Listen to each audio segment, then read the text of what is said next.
G'day guys, welcome back to the channel. I am Ben. It's been a quick minute since I made a video. What can I say? Life gets in the way. So I thought today we'd talk about why people hate vegans. It's going to be a compelling topic, but before we get into it, do me a quick favor, hit the subscribe button, tap the thumbs up so I know that you guys like the video and it helps other people see it as well so they can see my ramblings on the internet. Awesome. Now that you've done that, let's get into it. Firstly, I want to declare loud and clear, I'm not vegan. I eat eggs 2 to 3 days a week.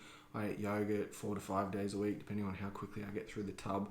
And I might go a couple of weeks without meat, but then I'll go 2 or 3 weeks eating meat. I'm not coming at this from like an offended vegan soy boy point of view. Now the idea for this video came about because I watch Mr. Isaac Butterfield here on YouTube a little bit, usually when I'm procrastinating something.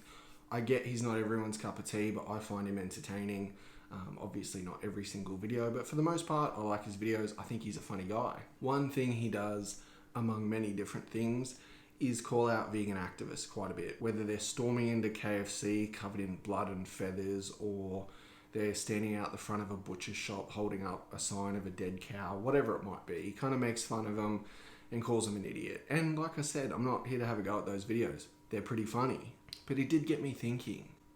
Why do people hate vegans? And I have a hypothesis about this, so hear me out. People hate vegans in the sense of a vegan activist holding up a sign of a dead cow outside a butcher shop as you're trying to buy your chopped up pieces of dead cow because it shatters their self-imposed image that they're a good person. And that's hard to deal with. That's confronting. That upsets people. Let me explain. Most people think of themselves as a good person. Most people look in the mirror and go, yeah, I'm a pretty good person. Most of us aren't driving a car without a license to do so. When we are driving, we're obeying the road rules, we're stopping at stop signs, obeying the speed limit, stopping at traffic lights, all that sort of stuff. These people aren't nicking things when they duck down to Woolies, they pay for everything in their trolley. They don't dine and dash when they go out to a restaurant, they pay the bill. They're not out there hitting people, raping people, committing sexual assaults, carjackings, robberies, theft, burglary, or any other criminal offense. So at the end of the day, they kind of look at themselves and go, yeah, I'm a pretty good person. And then they walk up to a butcher's shop and out the front is a vegan activist holding up a sign. And half the sign is a dead cow and the other half is a bunch of sausages. And it reminds them that a choice that they make every single day or maybe multiple times a week costs the life of a living being somewhere. And that image of being a good person is suddenly shattered. Because from a moral standpoint, how can you be a good person if you're continuously paying for and thereby demanding the death of another living being? Now, as I said at the beginning of the video, I'm not vegan. So you might sit here and think to yourself, well, hang on a sec, Ben, like you're sitting here lecturing us. Does that mean you're not a good person? And the answer is yes.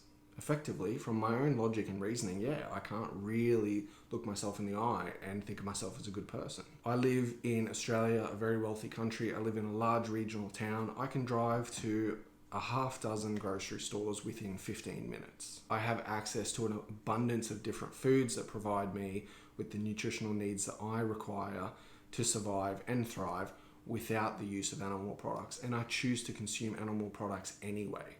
Knowing what the animals go through, knowing that even if they're treated the best way that you could possibly treat an animal, they still die, right? Like this isn't like Dwight Schrute's thing where he like cuts a hamburger out of a cow while it's still alive. So yeah, that's me not being the greatest person I could be. I'll admit that. But the more important question is, will you? That's it guys, hope you liked the video. If you did, give it a thumbs up. Don't forget to subscribe, share it with your friends so everyone can see how awesome I am. I'll catch you guys next time. As always, stay cool.